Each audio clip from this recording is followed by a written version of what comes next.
Today is day 6 for the Come Follow Me study for this week, May 26th through June 1st. A faithful, a just, and a wise steward. Doctrine and Covenants 51 through 57. Saturday, May 31st, 2025, Doctrine and Covenants 57. Section 57, Independence. Center place of Zion. Zion, the holy city, the new Jerusalem. Enoch built a Zion. Isaiah predicted a future Zion, and John the Revelator envisioned Zion's descent from heaven. The publication of the Book of Mormon helped clarify this dream because it said that America would be the place of the New Jerusalem. The Book of Mormon thus fired the saints with a zeal to know the time and place for the establishment of Zion. Only in Zion, the saints believed, could they find protection from the desolation and tribulation soon to descend upon the wicked. In the writings of Enoch, revealed in December 1830, the saints found a concrete example in the righteous achievements of Enoch and his city. And the Lord called his people Zion, because they were of one heart and one mind and dwelt in righteousness, and there were no poor among them. Locating and establishing Zion became one of the prime objectives of the Latter-day Saints. In early 1831, curiosity about the location of the land of Zion began to grow. On the day following the Fourth General Conference of the Church, held the 3rd of June, 1831, a revelation directed Joseph Smith and other church leaders to go to Missouri, where the land of their inheritance would be revealed. In addition, 13 pairs of missionaries were called to travel 2 by 2, each pair taking a different route to Missouri, and to preach along the way. The prophet Joseph Smith taught that the building up of Zion is a cause that has interested the people of God in every age. It is a theme upon which prophets, priests, and kings have dwelt with peculiar delight. Many of the early saints also eagerly anticipated the establishment of Zion. As part of the restoration, the Lord provided the saints with incremental revelation about the building up of the city of Zion upon the earth in the last days. For example, from the Book of Mormon, the saints learned that the city of Zion, or the New Jerusalem, would be located on the American continent. In a revelation given in September 1830, the Lord explained that he would not reveal the exact location of the city of Zion at that time, but that it would be located on the borders by the Lamanites. In December 1830, as the prophet Joseph Smith worked on his inspired translation of the Bible, he learned that during the troubled times of the last days, the Lord would preserve his people and gather them in the holy city of Zion. On February 9th, 1831, the Lord explained that he would reveal where the New Jerusalem shall be built in his own due time. Just 1 month later, the prophet received a revelation indicating that Zion would be a land of peace, a city of refuge, a place of safety in a wicked world. The saints' anticipation about Zion grew when in June 1831 the Lord commanded that the next church conference be held in Missouri, upon the land which I will consecrate unto my people. In this same revelation the Lord promised to reveal the land of their inheritance, if Joseph Smith and Sidney Rigdon remained faithful. In obedience to the Lord's command to convene a church conference in Missouri, the prophet Joseph Smith and a few traveling companions left Kirtland, Ohio, to go there on June 19, 1831. In addition, the Lord called a number of priesthood holders to travel in pairs to Missouri and to preach the gospel as they traveled. After traveling approximately 900 miles, the prophet and his companions arrived first in Independence, Jackson County, Missouri, on July 14, 1831. There they were met by Oliver Cowdery, Peter Whitmer Jr., and Ziba Peterson, who had been called in the fall of 1830 as missionaries to preach the gospel to the Lamanites. These missionaries were accompanied by a recent convert to the church, Frederick G. Williams, who asked Oliver Cowdery if he could join them in their travels. According to Joseph Smith's history, when the prophet arrived in Independence, he spent time contemplating the establishment of Zion and the situation of the American Indians living across the border of Missouri. His contemplation led him to wonder, when will the wilderness blossom as the rose? When will Zion be built up in her glory? And where will thy temple stand, unto which all nations shall come in the last days? Subsequently, on July 20th, 1831, the prophet Joseph Smith received the revelation recorded in Doctrine and Covenants 57. In this revelation, the Lord declared that Independence, Missouri, was to be the center place for the city of Zion and its temple. and he instructed several individuals regarding their roles in building Zion. July 14th, 1831, Joseph Smith and his traveling companions arrived in Jackson County, Missouri. July 20th, 1831, Doctrine and Covenants 57 was received. Late July 1831, the Colesville Saints and several elders arrived in Jackson County. What gives you hope? As the Lord instructed the saints about establishing Zion, he taught them doctrines and principles that would bring them hope. Look for these truths as you study Doctrine and Covenants 57 through 58. Section 57, Revelation given through Joseph Smith the prophet, in Zion, Jackson County, Missouri, July 20th, 1831. In compliance with the Lord's command to travel to Missouri, where he would reveal the land of your inheritance. The elders had journeyed from Ohio to Missouri's western border. Joseph Smith contemplated the state of the Lamanites and wondered, when will the wilderness blossom as the rose? When will Zion be built up in her glory? And where will thy temple stand, unto which all nations shall come in the last days? Subsequently, he received this revelation. Independence, Missouri, is the place for the city of Zion and the temple. Read Doctrine and Covenants 57, 1 through 3, looking for how the Lord responded to the prophet Joseph Smith's questions concerning the establishment of Zion. Doctrine and Covenants 57, 1 through 3.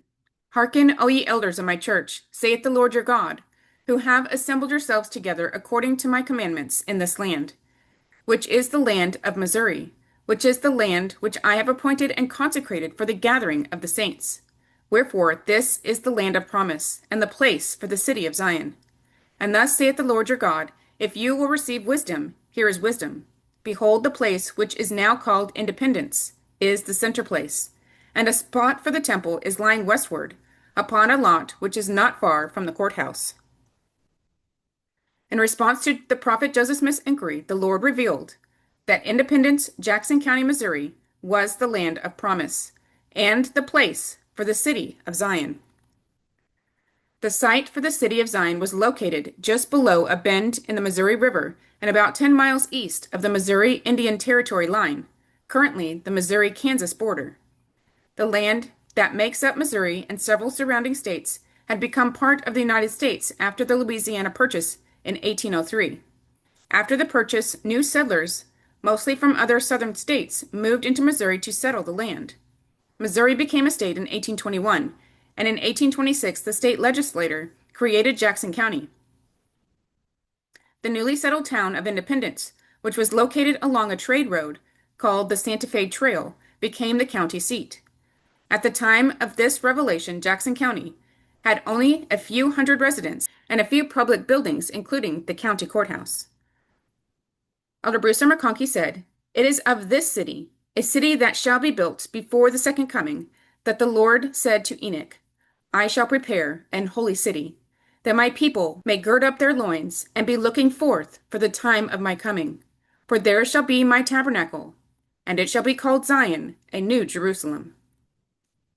It is in this city, the New Jerusalem in Jackson County, that the house of the Lord, unto which all nations shall come in the last days, shall be built, which temple, the Lord said in September 1832, shall be reared in this generation. For verily this generation shall not all pass away until an house shall be built unto the Lord, and a cloud shall rest upon it, which cloud shall be even the glory of the Father, which shall fill the house. Because the saints were hindered by the hands of their enemies and by oppression, the Lord withdrew the time limitation, and the command now in force is, Zion shall be redeemed in mine own due time. When that is to be remains to be seen, but that it will surely come to pass as part of the preparation of the Lord's people for his glorious return is as certain as the sun shines or that the great God is Lord of all. When the appointed time comes, the Lord will reveal it to his servants who preside over his kingdom from Salt Lake City, and then the great work will go forward. They will direct the work. They hold the keys of temple building. The temple will be built by gathered Israel, and particularly by Ephraim. For it is unto Ephraim that the other tribes shall come to receive their temple blessings in due course. Some Lamanites may assist, and some Gentiles may bring their wealth to adorn the buildings. But the keys are with Ephraim, And it is Ephraim that is now stepping forth, and that yet shall step forth to bless the rest of the house of Israel. When the Lord designated Jackson County, Missouri as the place where the city of Zion would be built, he indicated that the city of Independence would be the center place. Being the center place refers in part to the role that Zion or the New Jerusalem will have as one of the two capitals, the other being Jerusalem, of the Lord's kingdom during the millennium. From this location, the Lord himself will oversee the activity and processes of his kingdom. Elder Bruce R. McConkie of the Quorum of the 12 Apostles emphasized the importance of Zion as the center place when he taught the following. Let Israel gather to the stakes of Zion in all nations. Let every land be a Zion to those appointed to dwell there. Let the fullness of the gospel be for all the saints in all nations. Let no blessings be denied them.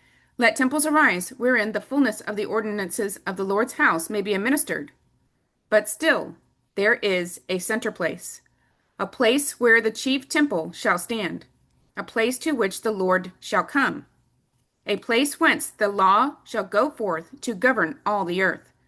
And that center place is what men now call Independence in Jackson County, Missouri, but which in a day to come will be the Zion of our God and the city of holiness of his people.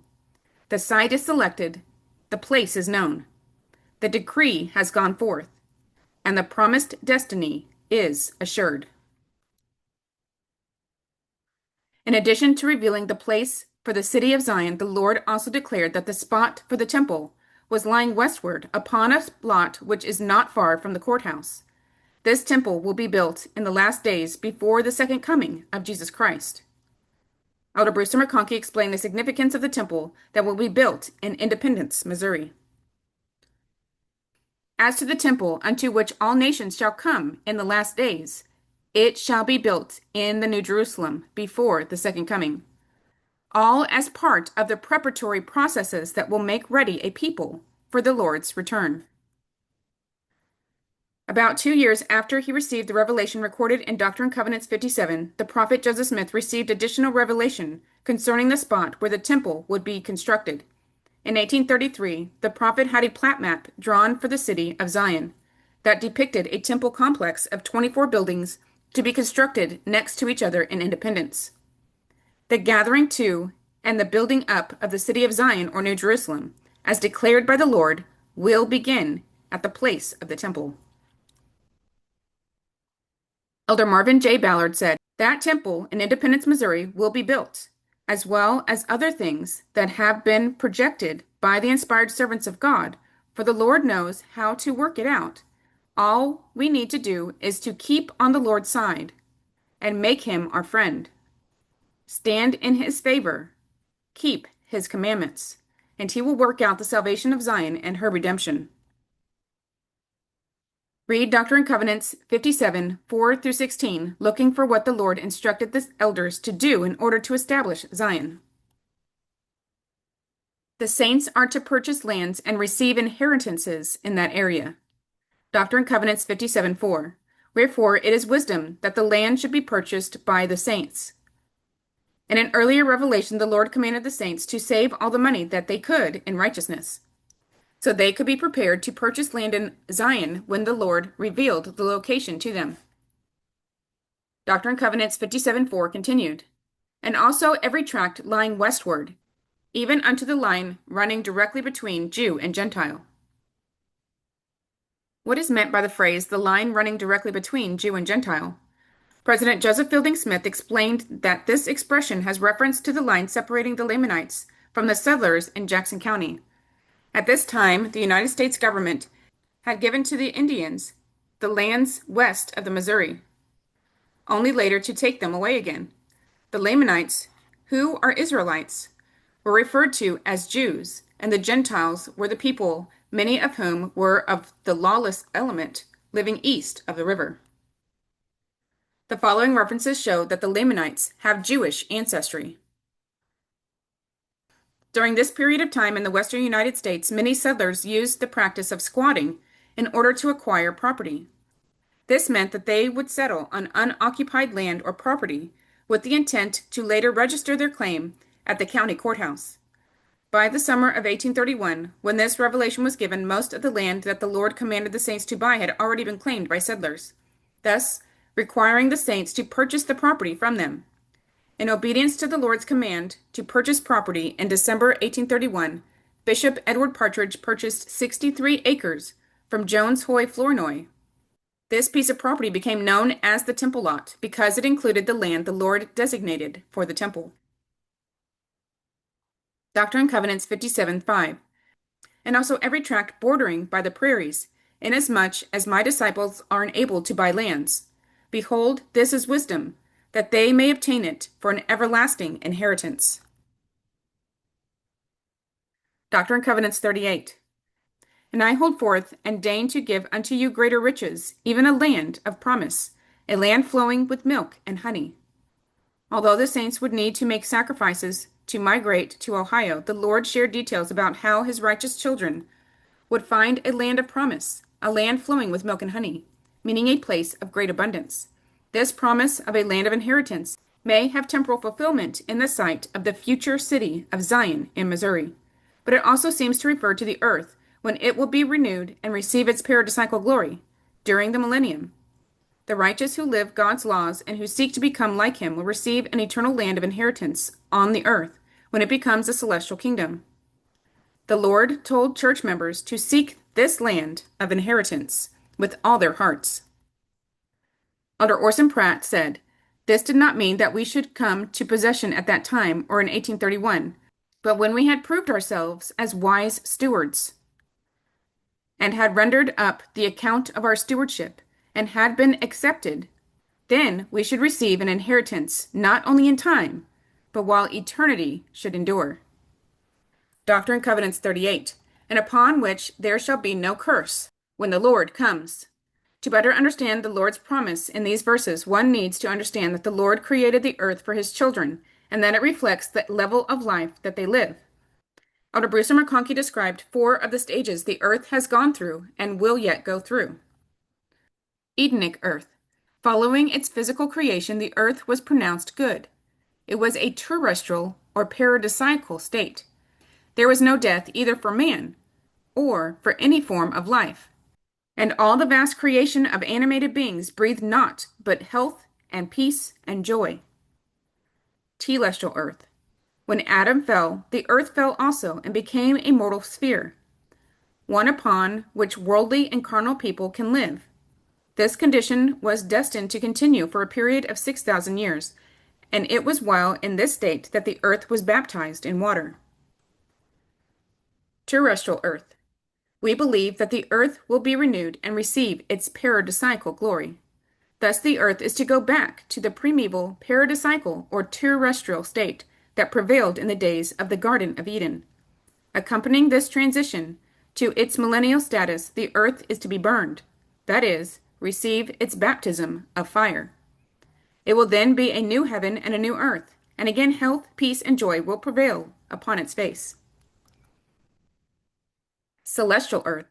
Following the millennium plus a little season, the earth will die, be resurrected, and becoming like a sea of glass, attain unto its sanctified, immortal, and eternal state. When the poor and the meek, that is, the God-fearing and the righteous, shall inherit the earth, it will become an abiding place for the Father and the Son, and celestial beings will possess it forever and ever. The statement that there will be no curse on the land when the Lord comes refers to the terrestrial earth during the millennium, whereas the promise that the saints will possess it during eternity reflects the earth's eventual celestial state. Doctrine and Covenants 38. And I will give it unto you for the land of your inheritance, if you seek it with all your hearts. And this shall be my covenant with you.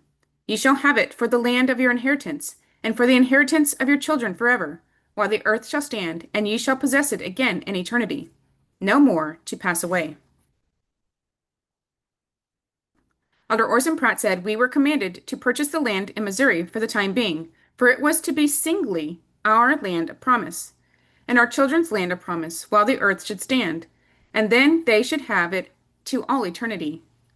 We are at present cast out of that land, the same as the Israelites were in the land of Egypt, being away from their promised land. We are here in these mountain valleys, It is a goodly land which the Lord has pointed out for us.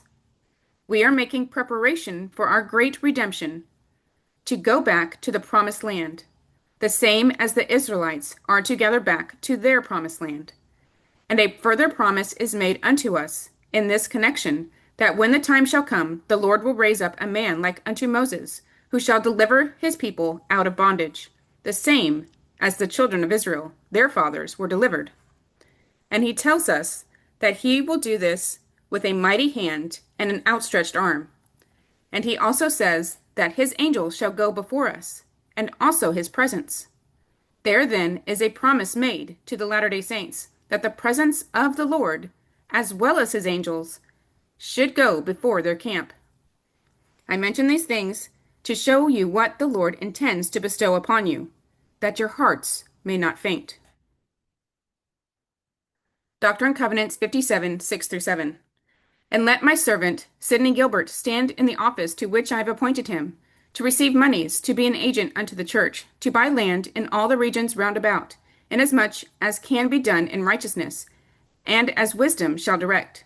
And let my servant Edward Partridge stand in the office to which I have appointed him, and divide unto the saints their inheritance, even as I have commanded, and also those whom he has appointed to assist him. As recorded in Doctrine and Covenants 57, 7 through 16, the Lord directed several elders to plant themselves in Jackson County, Missouri. To be planted implies that the Lord intended for these men to remain in Jackson County and develop the area and make it their new home. This commandment may have come as a shock to some of these men who had no idea they would be asked to stay in Missouri when they left their homes in Ohio just 1 month earlier. The command to stay in Missouri was not easy. Those asked to stay had to worry about moving their families from Ohio and creating a new life on the American frontier. Bishop Edward Partridge wrote a letter to his wife Lydia, in which he broke the news that he wouldn't be returning to Ohio that summer and instead asked that she and their 5 children join him on the Missouri frontier.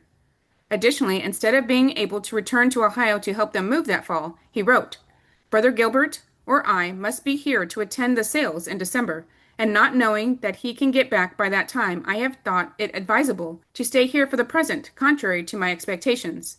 He also warned that once she joined him in Missouri, we have to suffer, and shall for some time many privations here, which you and I have not been much used to for years. Lydia willingly obeyed the revelation to move, packed her home, and gathered her 5 children to travel west to a place she had never seen before. Sidney Gilbert is to establish a store. William W. Phelps is to be a printer, and Oliver Cowdery is to edit material for publication. Doctrine and Covenants 57, 8 through 9. And again, verily I say unto you, let my servant Sidney Gilbert plant himself in this place, and establish a store, that he may sell goods without fraud, that he may obtain money to buy lands for the good of the saints, and that he may obtain whatsoever things the disciples may need to plant them in their inheritance. And also let my servant Sidney Gilbert obtain a license. Behold, here is wisdom. And whoso readeth, let him understand, that he may send goods also unto the people, even by whom he will, as clerks employed in his service. Brother Gilbert is also instructed to obtain a license. This license was probably needed because of the laws of the time, in order that he might transport goods to the people by clerks or others employed in his service. Doctrine and Covenants 57, 10 through 13. And thus provide for my saints, that my gospel may be preached unto those who sit in darkness, and in the region and shadow of death. And again, verily I say unto you, let my servant William W. Phelps be planted in this place, and be established as a printer unto the church. And lo, if the world receive his writings, behold, here is wisdom. Let him obtain whatsoever he can obtain in righteousness, for the good of the saints.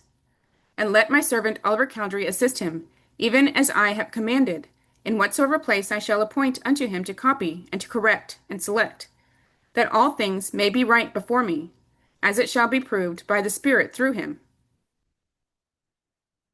Why was Oliver Cowdery instructed to assist William W. Phelps? In section 55:4, Phelps was appointed to assist Oliver Cowdery. Here Cowdery is mentioned as the assistant. There is no discrepancy in this.